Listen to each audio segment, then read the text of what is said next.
students, welcome to Learning Concepts, where we learn the concepts of electrical engineering in a simple and interesting way. Hi, I am Kanhai Kumar, and today we will study about three-phase induction motor. Good morning दोस्तों, आज बहुत दिनों बाद एक नया video upload कर रहा हूँ। कुछ प्रॉब्लम्स की वजह से मैं आपका वीडियोस अपलोड नहीं कर पाया, लेकिन अब से आपका वीडियोस जो है वो कंटिन्यू रहेगा।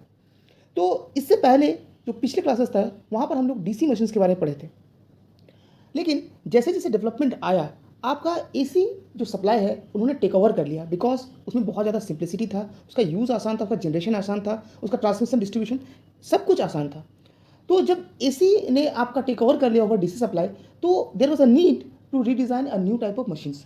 जहाँ पर भी आपका रोटेटिंग मशीन्स की बात आई या जो भी डिवाइस हम लोग यूज़ कर रहे थे पहले, जहाँ पर भी मोटर वगैरह यूज़ कर रहे थे, वहाँ पर अब क्या हो रहा था कि डीसी जो मशीन्स था वो कॉम्पेटिबल नहीं था। प्लस डीसी में बहुत सारा प्रॉब्लम्स था, सबसे बड़ा प्रॉब्लम था आपका ब्रशेस वगैरह का। इसीलिए जब एसी मशीन्स की बात आई तो एसी मशीन्स में आपका बहुत सारा एडवांटेज देखा गया, और इसीलिए जो भी मोटर्स था उसको फिर से चेंज किया गया टू एसी मोटर्स। तो आज का जो टॉपिक है वो है थ्री फेज इंडक्शन मोटर। तो सबसे पहले समझते हैं कि थ्री फेज इंडक्शन मोटर का मतलब क्या है और इस नाम से हमें क्या समझ में आता है।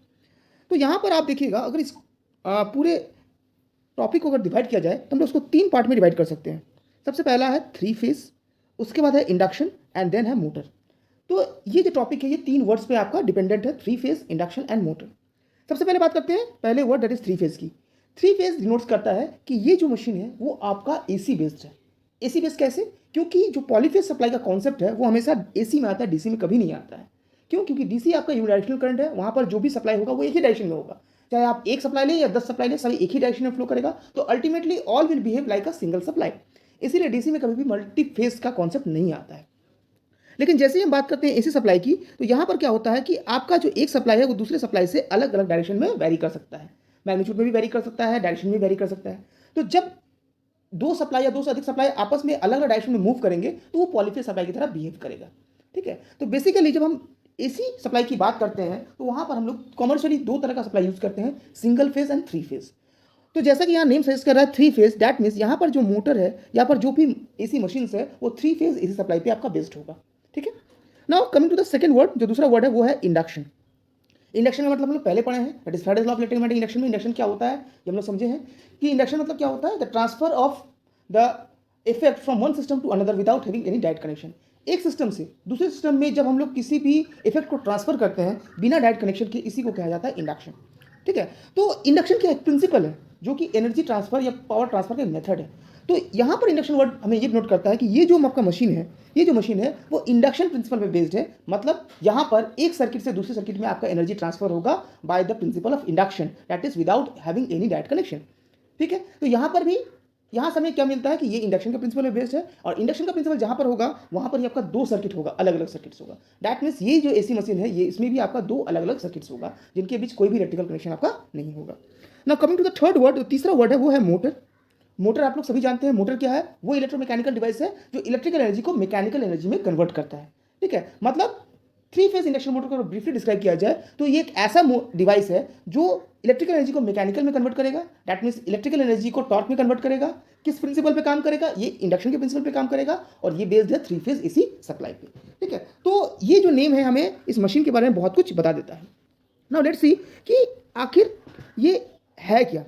तो ये आपका जो थ्री फेज इंडक्शन मोटर है वो क्या है, एक इलेक्ट्रोमैकेनिकल डिवाइस है, एनर्जी कन्वर्सन डिवाइस है जो थ्री फेज एसी सप्लाई को आपका मैकेनिकल एनर्जी में कन्वर्ट करता है। ठीक है, सबसे बड़ी बात है कि थ्री फेज इंडक्शन मोटर या थ्री फेज एसी मोटर का सबसे बड़ा जो एडवांटेज है कि इसको स्टार्ट करने के लिए आपको कोई एडिशनल सिस्टम की जरूरत नहीं पड़ती है। ये बहुत ही सिंपल होता है कि आपने सिर्फ पावर प्लग इन किया और ये मोटर स्टार्ट हो गया। ठीक है, अब यहाँ पर सबसे बड़ा बात आता है कि जब भी हम लोग एसी सप्लाई की बात करते हैं तो कॉमर्शियल में दो चीज़ के बारे में पढ़ते हैं, एक single phase AC supply and three phase supply. जब भी हम लोग पढ़ते हैं सबसे पहले हम लोग सिंगल फेज के बारे में पढ़ते हैं, देन थ्री फेज के बारे में पढ़ते हैं। लेकिन जब हम लोग मशीन्स में आ जाते हैं, खासकर रोटेटिंग मशीन्स में, तो वहाँ पर थ्री फेज मोटर्स के बारे में पहले पढ़ते हैं, आफ्टर दैट सिंगल फेज के बारे में पढ़ते हैं।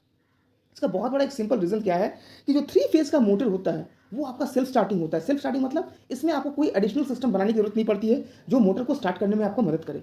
ठीक है, आपने सिर्फ प्लग इन किया, मोटर स्टार्ट हो गया। जबकि सिंगल फेज में क्या होता है, आपका मोटर को स्टार्ट करने के लिए आपको एक्स्ट्रा कुछ सिस्टम बनाने की जरूरत पड़ती है, बिकॉज अगर आप डायरेक्टली सप्लाई ऑन करेंगे तो मोटर स्टार्ट नहीं होगा। क्यों नहीं होगा, कैसे नहीं होगा, ये हम लोग आगे जब प्रिंसिपल पढ़ेंगे, ऑपरेशंस पढ़ेंगे, तो वहाँ पर हम लोग प्रॉपरली समझेंगे। ठीक है, तो इसी सिंप्लिसिटी के बारे में दूसरा सबसे बड़ा सिंप्लिसिटी है आपका थ्री फेज इंडक्शन मोटर का क्या कि इसमें किसी तरह का ब्रशेस यूज नहीं होता है, जो कि डीसी मोटर का सबसे बड़ा आपका डिमेरिट था। क्योंकि ब्रशेस होने से क्या होता है कि आपका फिक्स कॉन्टैक्ट नहीं होता है, और फिक्स कॉन्टैक्ट अगर आपका नहीं होगा तो क्या होगा, रबिंग कॉन्टैक्ट होगा। रबिंग कॉन्टैक्ट में आपका हमेशा स्पार्किंग होने का चांसेस होता है, जो कि बहुत बड़ा डेंजरस सिचुएशन है। बिकॉज यहाँ पर आपका कभी भी हम लोग इसको 100% क्योर नहीं कर सकते, बहुत सारा प्रॉब्लम क्रिएट होता है। तो थ्री फेज इंडक्शन मोटर में सबसे बड़ा एडवांटेज यही होता है कि यहाँ पर आपका ब्रशेस कंप्लीटली आउट हो गया, और इसी वजह से डीसी मोटर का रिप्लेसमेंट जो थ्री फेज इंडक्शन मोटर है, इन्होंने बहुत जल्दी मार्केट को कैप्चर कर लिया और डीसी मोटर को ऑलमोस्ट आउटडेटेड बना दिया। अभी भी आप देखेंगे कि मोर देन 80% जो भी आपका इंडस्ट्रीज में मोटर वगैरह यूज होते हैं वो आपका थ्री फेज का इंडक्शन मोटर ही यूज होता है। ठीक है, दूसरा चीज क्या है कि थ्री फेज इंडक्शन मोटर जो रोटेट करता है हमेशा सिंक्रोनस स्पीड से कम स्पीड पे रोटेट करता है। अब सिंक्रोनस स्पीड क्या है इसके बारे में हम लोग आगे बढ़ेंगे। तो this is the basic introduction of three phase induction motor. अब जनरल प्रिंसिपल क्या है, किस प्रिंसिपल पे ये काम करता है, तो जैसा कि हम लोग इसके हेडिंग में देखे थे, स्टार्टिंग में ही देखे थे इसके नाम में कि ये आपका इंडक्शन के प्रिंसिपल पर बेस्ड है। दैट मीन्स यहां पर भी आपका जो एनर्जी है वो ट्रांसफर होता है from one system to another system by principle of induction. और यहां पर जो इंडक्शन का प्रिंसिपल यूज होता है दैट इज म्यूचुअल इंडक्शन। ठीक है, जैसे कि हम लोग ट्रांसफार्मर में हम लोग देखे हैं कि जैसे ट्रांसफार्मर का हम लोग एक साइड में दैट इज प्राइमरी साइड में अगर सप्लाई देते हैं तो वो एनर्जी आपका सेकेंडरी साइड में आपका ऑटोमेटिकली इंड्यूस हो जाता है by the principle of mutual induction. तो सिमिलर आपका प्रिंसिपल यहां पर भी यूज होता है। यहां पर भी आपका सिंस मोटर है यहां पर भी दो पार्ट होगा, एक स्टेटर एंड रोटर। ठीक है, तो जब हम स्टेटर में थ्री फेज का सप्लाई देते हैं तो रोटर में ऑटोमेटिकली करंट फ्लो हो जाता है by the principle of mutual induction, और जिसकी वजह से आपका टॉर्क जनरेट होता है और मोटर आपका रोटेट करता है। तो यहां पर थ्री फेज इंडक्शन मोटर का और आपका ट्रांसफार्मर का जो वर्किंग प्रिंसिपल है या जनरल प्रिंसिपल है वो बेसिकली सेम है। इसीलिए जनरली बहुत बार हम लोग एक थ्री फेज इंडक्शन मोटर को रोटेटिंग ट्रांसफार्मर के रूप में भी हम लोग कंसिडर करते हैं। ठीक है, तो this was the basic principle of three phase induction motor. Now इसके बाद इन द नेक्स्ट क्लास हम लोग देखेंगे कि बेसिकली आखिर थ्री फेज इंडक्शन मोटर का कंस्ट्रक्शन क्या है और इसका वर्किंग क्या है। ओके, सो यहाँ से हम लोग देख सकते हैं कि बेसिकली आज का क्लासेस इसलिए था कि हम लोग समझ सके कि इसका बेसिक चीज़ क्या है, क्या होता है induction motor. This is only about the basic induction. Next classes से हम लोग इसको डिटेल्स में पढ़ेंगे। ओके, और अगेन आपसे रिक्वेस्ट है कि प्लीज़ आप लोग वीडियोस को ज़्यादा से ज़्यादा शेयर करें, लाइक करें। ठीक है, ताकि इस तरह का इन्फॉर्मेटिव वीडियोस आपको हमेशा मिलते रहे, आपका इन्फॉर्मेशन आपको करियर के लिए बहुत ज़्यादा हेल्पफुल हो। ठीक है, okay, till then thank you.